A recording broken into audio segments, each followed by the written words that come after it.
I fundamentally believe in battery electric aviation to be the best solution because it's much more energy efficient than hydrogen. It's even more energy efficient than e-fuels or SAF. Doesn't produce contrails. It's lower noise emission. I think it's the solution we need for aviation. It's not the solution for intercontinental flight. That's pretty clear. But I think people also underestimate how much we can do with electric flights. So we will, in 10, 15 years, we can make 50, 80-seated airliners that fly 1,000 miles probably. And that is the case because batteries are improving at a rate of 5-6% every year.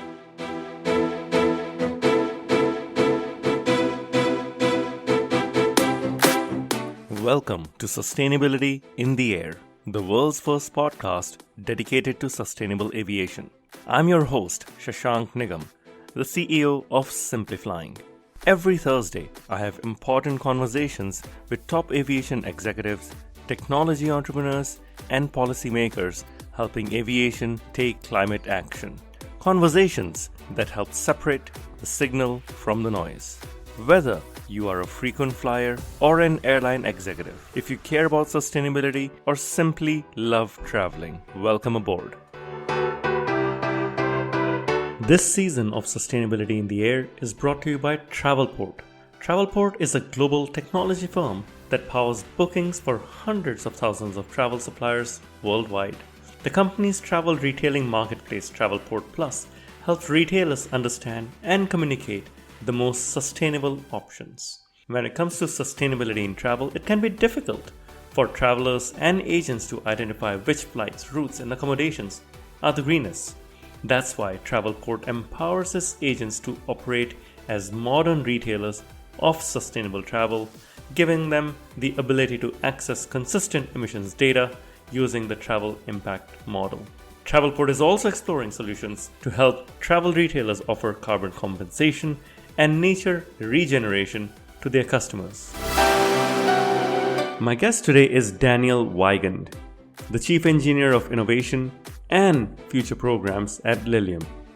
Daniel and his team at Lilium have built one of the most promising startups in the eVTOL space, which is Lilium, backed by the original executives from Airbus, backed by some of the most famous airlines around the world. Lilium has also recently raised funding to give itself the padding to go live and bring the eVTOL ecosystem to life and play a major role in it.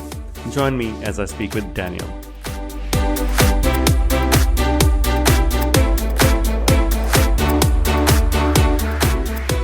Daniel, great to be finally speaking with you. Lilium has been in the news. It's one of the hottest eVTOL startups. But the technology you're using in your eVTOL is quite different from that of your competitors. In particular, you're using jet propulsion. For the benefit of our listeners, I wonder if you could just explain this along with why you chose to go down this path. Yeah, hi, Shawshank, and thanks for having me. So when we started, we actually had a different vision than most eVTOL or air taxi companies out there. We were mainly focused on regional aviation because we found that the time savings we can achieve in that market are significantly larger than if you just cross a city in a 20 miles trip or so. So we felt we want to unlock those hours of time saving. And that means we have developed an aircraft that is perfectly suited for this mission. And it basically means you're spending way more time in forward flight than in hover time. And if you look at a helicopter, these machines are designed basically to be good at hovering, but any airplane is better in forward flight, multiple times more efficient. And we have therefore created an aircraft that is very efficient in forward flight. And it's no secret that here 95% of all airliners, business jets, etc., are using jet engines because they have some advantages. They have lower vibration, you get lower noise emissions, better cabin comfort, you have better safety against blade loss, etc. And customers love them. There's an element of aesthetics and and technology feeling that is not there for propeller aircraft. So we wanted to bring those advantages into a helicopter mission in the regional aviation. And this is what we achieved with the Lilium Jet and its architecture. And the downside of this technology, though, is that you are consuming more energy in the hover flight. You're spending roughly twice the energy in the hover position than in the cruise flight. But in the cruise flight, it's more efficient than any other design that is out there. And we can afford this high energy consumption in the hover flight because we're spending about 10 to 20 seconds during the mission in the actual hover flight. Am I right then to say Lilium is evolving traditional helicopter operations, and your vision is to do whatever a helicopter could do in a different way? Would that be right to say, or is it different? Not really. I think the helicopter will always be there because there are missions which require prolonged hover time. And our design is not the best for this type of missions.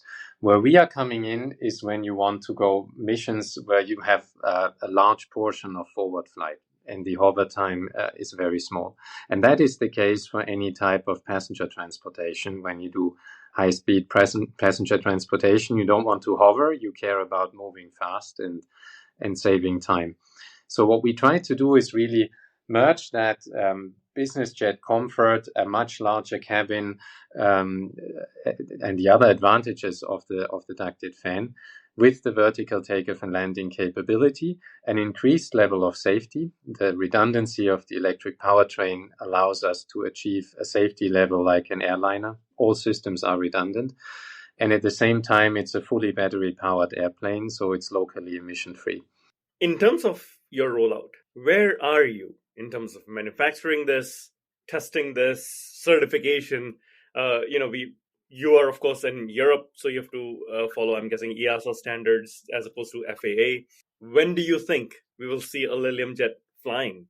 Excellent question. So the first flight of a conforming Lilium Jet aircraft, which means the airplane that is going to be used in the certification, is planned for next year. And we are right now in the middle of our preparations for producing this aircraft. So we have at our suppliers started cutting the molds for the composite airframe. We have started cutting the first metal parts. We have actually on the certification side submitted 100% of the aircraft certification plans to EASA already, and we are on track for the final certification program agreement with EASA this summer. We also need a design organization to finally obtain the type certificate of the aircraft. Here we have done the third audit out of 4 in the fourth quarter last year. We have planned the last audit for the second quarter this year. So we are also very confident that we will obtain the design organization already by late summer this year. On the supply chain side, similarly, we have all the main components under contract. Things like engine structure, avionics, batteries, etc. is all on the contract. We're very rigorously testing component level right now, for example, motor technologies, etc. And the plan is then in beginning of Q4 to receive the big parts like the composite fuselage of the aircraft, start the final assembly, and then go into ground testing in the first half next year.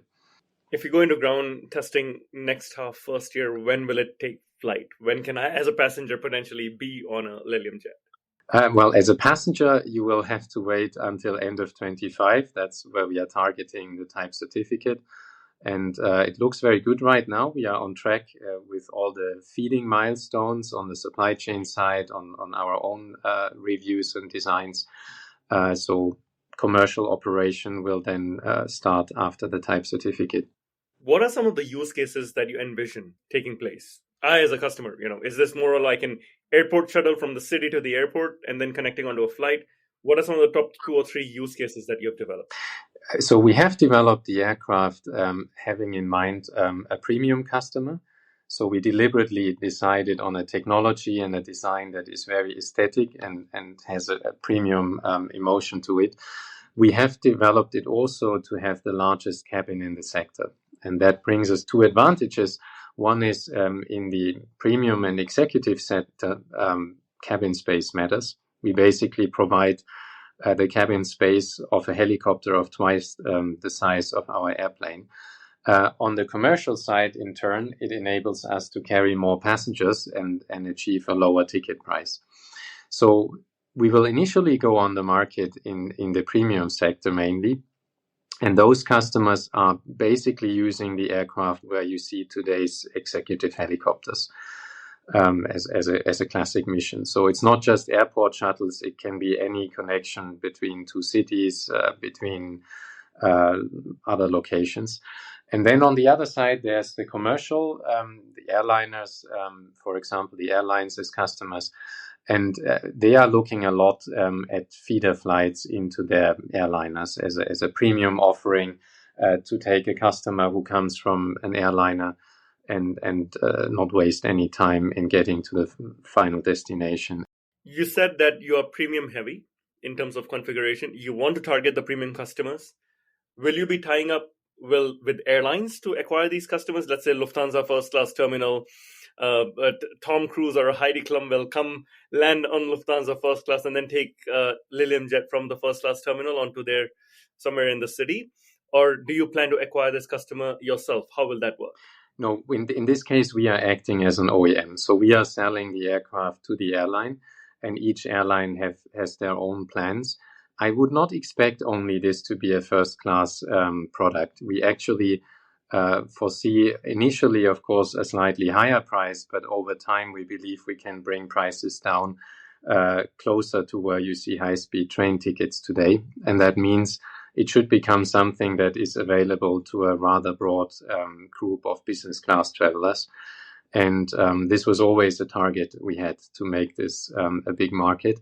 And we also see that in this shuttle market, in the commercial market, it's way larger than the initial premium market we are targeting. I'm curious to see how that ultimately rolls out. What about noise and emissions? Where does the Lilium Jet stand in terms of that? Well, one of the big advantages, and I've not mentioned this in the beginning of this technology, is that you achieve a roughly 20 times smaller noise footprint on the ground compared to a helicopter or compared to a business jet. Or in other words, to make it a bit more tangible, the aircraft noise is comparable to a truck on the road, something that we are used to in transportation and in our cities and in our everyday life.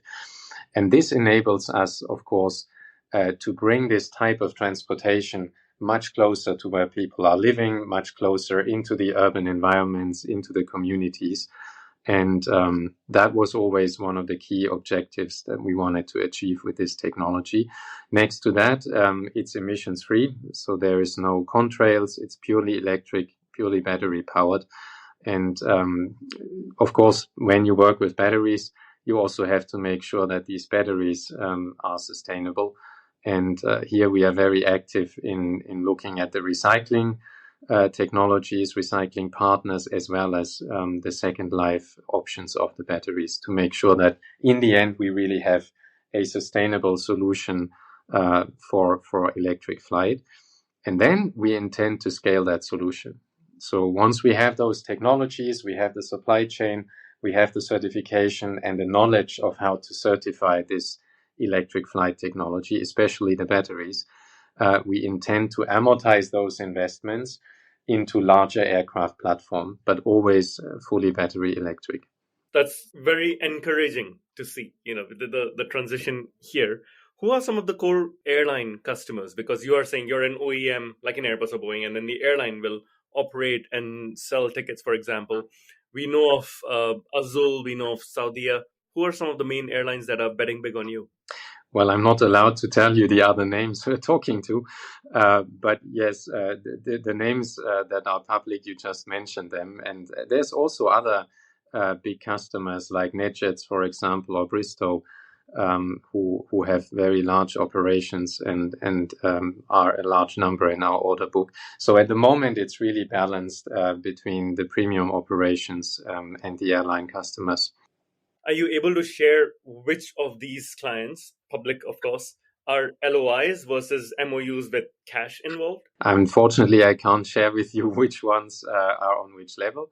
But I think what is public is that Evolare, for example, have made a down payment already on the airplanes they have ordered. And that was, I think, in November last year. And for this year, we intend to convert more of the order book that we have right now into actual down payments. And the principle, the logic here is to unlock these down payments latest at the first flight of the aircraft, so we can really use that as a non-dilutive funding for the second portion of the program. Right. I think that's quite smart. Now, just still sticking to the funding and runway, you did mention in an interview with Aviation Week recently where you admitted you don't have enough funds to make it to certification. How do you intend to bridge this funding gap? Because this is a very capital-intensive business. Yes, absolutely. It's not a secret. We have, by end of last year, we had about $220 million on the bank account. We do believe we need around 300 million to get to first flight of the conforming aircraft. And after that, we are largely able to finance the company and the program and its certification through pre-delivery payments from customers. So for those remaining 300 million to the first flight, obviously part of it can be covered by the money that was on the bank account already. But beyond that, we have to raise a bit more money. And we are in very good conversations with both strategic investors and financial investors. We also have a big internal shareholder base many of them have signaled that they are willing to invest further into the company. And lastly, we're looking into non-dilutive funding like government programs and grants. We have already got a few on the German side. We have recently announced the CSAR program that we are part of this, and we're working on more of these going forward. So it's basically a mix. And we believe we're going to be in a good position relatively soon to announce something. Okay, I'm looking forward to that announcement because this is not easy, of course, to get through that. We spoke earlier about your larger cabin, hence a bit more premium feeling, but that also means tougher battery requirements. One of the other concerns has been whether your battery requirements are realistic. Are they? And what do you say to critics here? Yes, of course. So first of all, the battery requirements stem more from the higher range we are targeting for the regional flight and from the increased power consumption in the hover flight. These requirements are absolutely realistic. Those concerns are several years old because at that time the battery cells we are using were lab cells. Meanwhile, we have had external labs validating the performance of the cells. Already last year, we published a big report from Energy Assurance who have shown that in their testing that the cells have the power and the energy required to do the missions we intend to do. So they enable the aircraft to do those unique regional missions.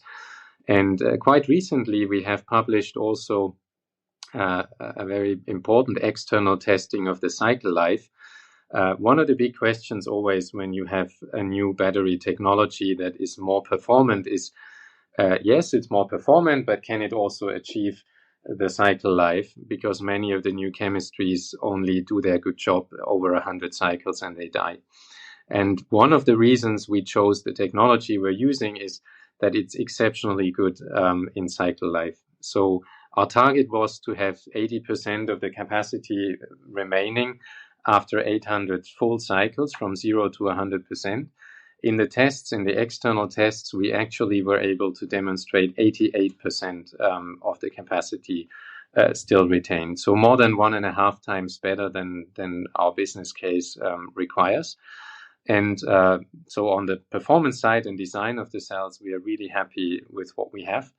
And additionally to that, we have also recently published that Custom Cells, our manufacturing partner here in Germany, have established a production line for these cells, and they're shipping cells every day to us from a line that tracks about 2,000 parameters on every single cell.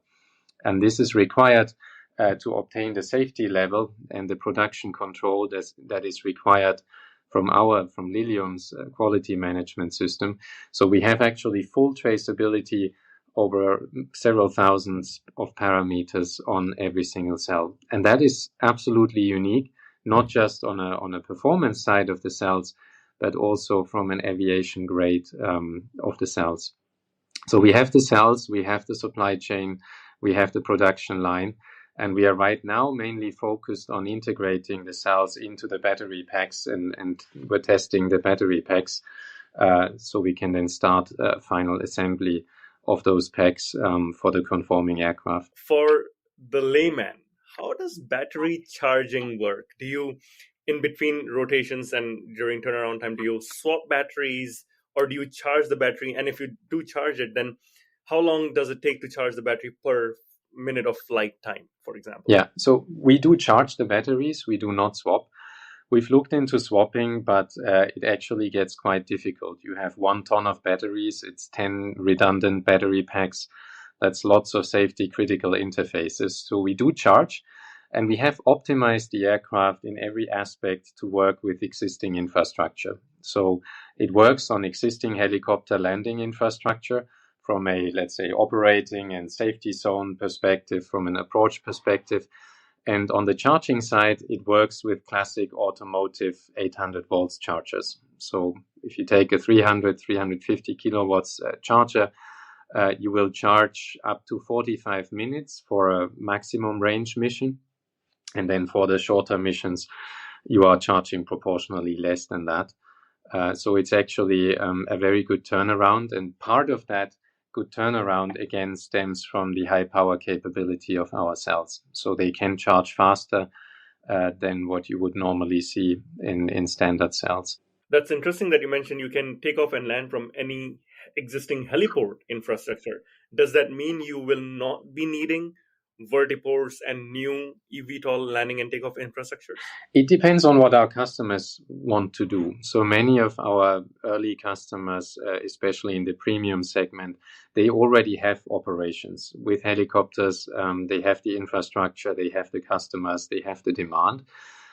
So these are obviously intending to use the aircraft on existing infrastructure. If we're looking at airline customers who want to do connecting flights with our airplane and shuttle flights, here you very often would not find the infrastructure yet, or it's there, but it doesn't have the capacity to handle multiple of these airplanes. So we do expect that there's more infrastructure that needs to be built. We have established, for example, a partnership with Ferrovial in Florida, who are working on 14 landing sites in total across Florida, and who are in a regulatory process for some of them already. But we finally expect this to be the case in any country where you want to do extensive operation of eVTOLs. What about pilots? Yours is a piloted eVTOL. We know there are some companies making unpiloted aircraft as well, but there is currently a global pilot shortage. How do you intend to handle that? Who will be flying these aircraft? Fresh pilot grads from flying schools, or retired Lufthansa and Delta pilots, for example? I think ultimately it'll be both. I would expect maybe a bit more among the younger pilot group, but also for a commercial pilot, it's quite attractive to be close to the family and to fly probably the most advanced electric aircraft that is on the market for quite some time. So I think it will be a broad group. If we look into our premium customers right now, they very often have pilots already in their operation. If we look forward into the shuttle and commercial operation, We have for several years now a partnership with Lufthansa, for example, with Lufthansa Aviation Training, who are establishing the respective trainings for us, for the Lilium Jet specifically. We also have a partner who is creating the simulator for the aircraft. So by the time the aircraft is type certified, there will be a simulator available. And we're basically looking at both existing pilots, but also training new pilots, and we're preparing for both. I don't expect it to be a too big issue, because I think in general, people are maybe slightly overestimating the amount of eVTOLs flying around. There won't be 100,000 by 2028 or so. We have to make a ramp up, an industrial ramp up, and it's challenging. It's not like automotive. If you ship an aircraft, you have a much more strict quality management. Every deviation and non-conformance needs to be looked at by your engineering department. And that means you're starting with maybe 50 per year, and then you make 200 per year, etc. And that means it will be a limited amount of pilots. Going forward, right, on the bigger vision, we do expect that there will be a high degree of automation. So the amount of training and the cost of the training for pilots and the hurdle will get lower. So we will get more pilots and eventually, hopefully, also fully autonomous flight. I'm glad to hear that that's not a huge concern. You mentioned automotive and scaling up operations. I had the CEO of Archer here, who has partnered with Stellantis, a car manufacturer. I had Joby's leadership telling me about their partnership with Toyota. How are you planning to scale up production when you do in the next 5, 10, 15 years? Are you also thinking about, automotive and partnering with someone like Mercedes-Benz, or are you going to go it alone? I wouldn't rule out any of the two. Our strategy so far has been to partner with established aerospace players, because we do believe there is a big difference between an automotive production and an aerospace production. And there are also people in the past from the automotive sector who have burned their hands a little bit in aerospace. So for that reason, we said we will work with established aerospace players who know the quality management of aerospace, who have decades of experience in the technology they are delivering into our program. But on the other side, there's a lot you can learn from automotive in terms of scaling up, in terms of automation, in terms of cost reduction, etc., where I would say aerospace is not yet on the level of automotive. And that's one of the reasons why we, for example, partnered with Denso, and Denso are producing the electric motors for us. They're doing so through Honeywell. So Honeywell provides the aerospace qualification, but Denso provides the automation technology, because we have a large quantity of these motors in our aircraft. And going forward, we will probably follow that strategy, partner with some automotive players, bring in that knowledge, but rely on the aerospace established supply chain. How's this journey been for you personally?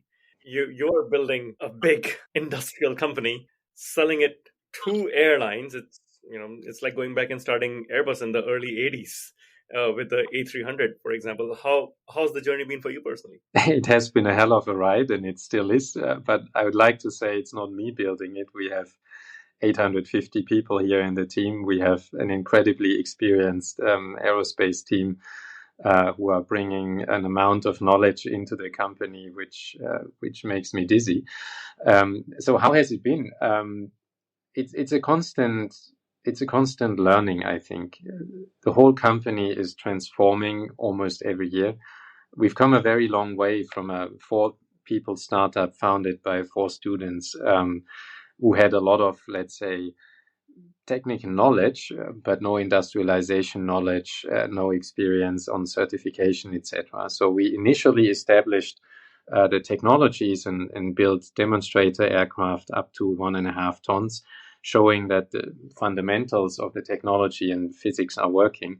But then around 2019, we decided we need to transition the company and become a professional aerospace organization, because the Silicon Valley, classic tech company, fail fast, break things, bring a minimum viable product on the market. That doesn't cut it in aerospace. Your product has to be perfect on the first day, otherwise it doesn't pass the certification and the airworthiness requirements. And from there onwards, it has to be perfect every time. So you also have to have a highly sophisticated quality management for production and supply chain. And when we realized this, we said, okay, we need to hire that knowledge into the company. And you can see this in some developing countries who tried for 10, 20 years to establish their own aerospace industries. And they struggled in some areas like propulsion.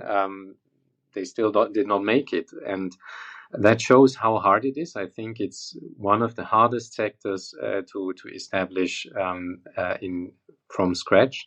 And that's why we decided to hire the former head of engineering from Rolls-Royce, why our chairman is the former CEO of Airbus, why our CEO was running for 10 years the Airbus A320 program. And underneath, we have about 400 aerospace engineers. And by that, I mean they spend 10, 20 years in an aerospace organization. And when you do this transition, it's of course painful for the organization. You have to tell your tech investors, guys, this is different to the other tech companies. Everything takes longer. And the expectation on safety is a different world. You have to tell your employees who initially joined a startup and tech company how to make their careers and how to keep the speed and pace in an aerospace environment with much more process. And you have to find that balance between innovation and speed and agility on one side, but on the other side, satisfying a systems engineering and safety process that's on the same level like for an airliner. And I think this is now what makes Lilium so unique. It's this combination of incredible aerospace experience with the agility and innovation of a young team. And that code, I think, is what makes us successful in the electric aviation space and why we can bring such an incredibly innovative aircraft through the certification and into the market. You know, it is so heartening to hear because I know exactly the kind of transition you're talking about from a technology company and a hot tech startup to becoming an aerospace manufacturer, which can be more of a lumbering giant rather than a very agile kitten, Yeah. for example, Yeah. right? And it is definitely not easy. What has allowed you to keep centered and keep focused through this transition? What's really worked for you? I think it's two things. One is the passion for the vision. I fundamentally believe in battery electric aviation to be the best solution because it's much more energy efficient than hydrogen. It's even more energy efficient than e-fuels or SAF. Doesn't produce contrails. It's lower noise emission. I think it's the solution we need for aviation. It's not the solution for intercontinental flight. That's pretty clear. But I think people also underestimate how much we can do with electric flights. So we will, in 10, 15 years, we can make 50, 80 seated airliners that fly 1,000 miles probably. And that is the case because batteries are improving at a rate of 5-6% every year. So it's that passion for the mission and for our planet. And on the other side, it's the whole team here and the people that believe in us. I mean, if I had told you 5 years ago that the whole who is who of the aerospace supply chain is wanting and sometimes queuing to deliver into such a program, it's actually moving. If you look into the team here, how they are struggling day and night, fighting to get the aircraft in the air, cracking on, solving problems, all the investors that are supporting us. These are the two main things, I believe, that keep everyone going here, not just me and the founders, but everybody. I'm very glad to hear. And I think this is a very good part to transition into the second part of this interview, which is a rapid fire round in which we get to know you a bit more personally. Okay. It's a bit more personal. And we start with, easy questions. What's your favorite airline? Lufthansa, because they have their hub here in Munich and I'm half an hour away from it. It's very convenient. Now, see, I told you the first one is an easy question. What about your favorite book?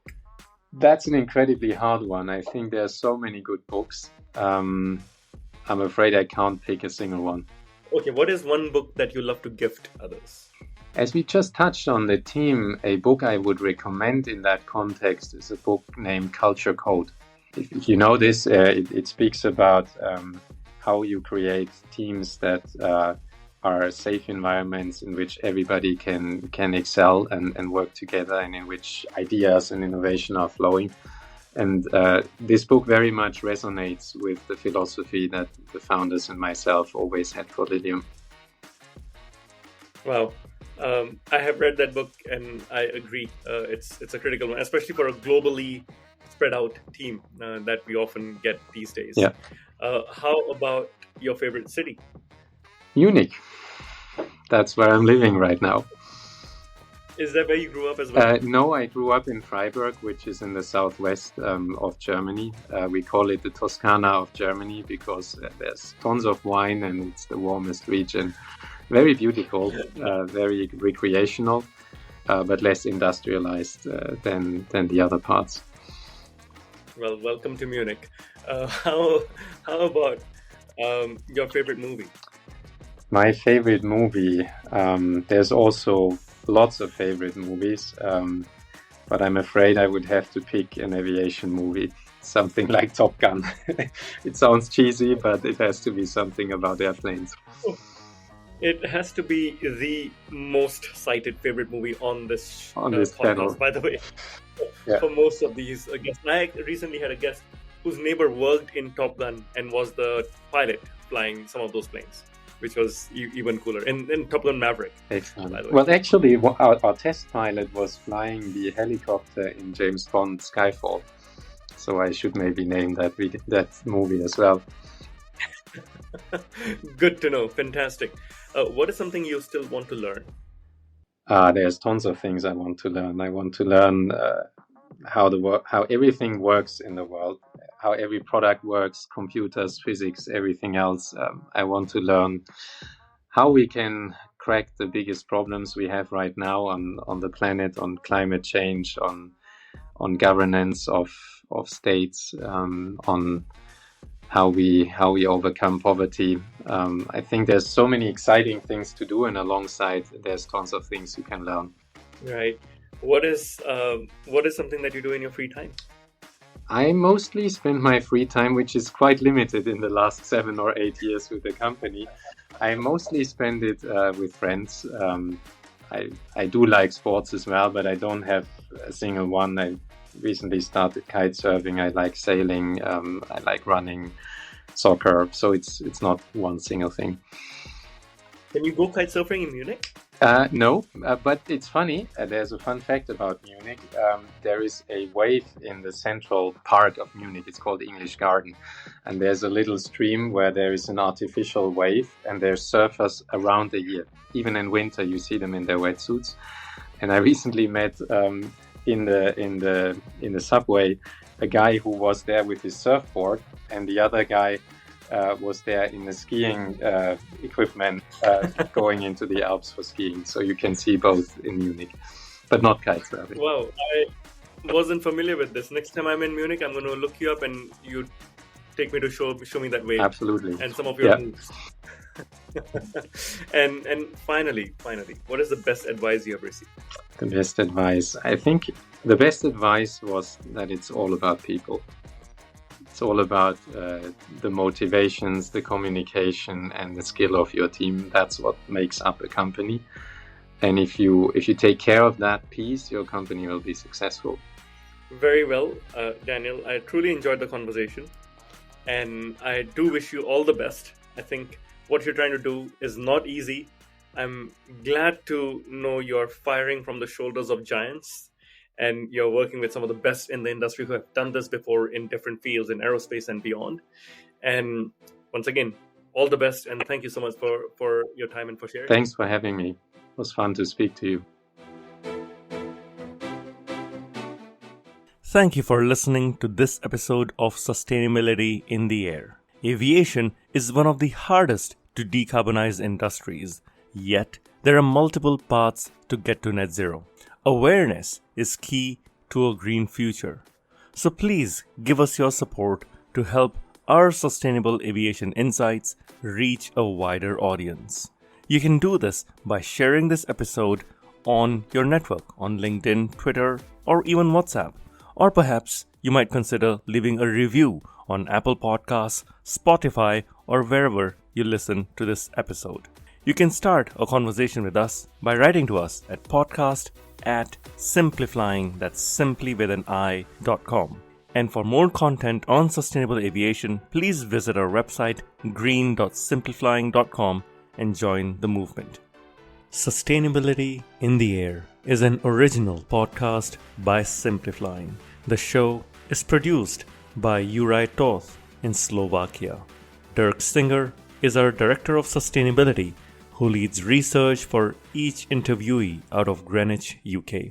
Shubhadeep Pal is our Supervising Editor based out of Mumbai and Singapore. The articles are written by Ayushi Badola in Dehradun in India and Mira Hull in Montreal, Quebec.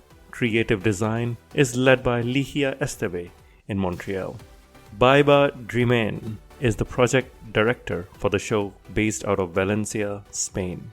Special thanks to Wendy Sim in Singapore. And I'm Shashank Nigam, the CEO of Simplifying and your host. Please feel free to connect with me on LinkedIn.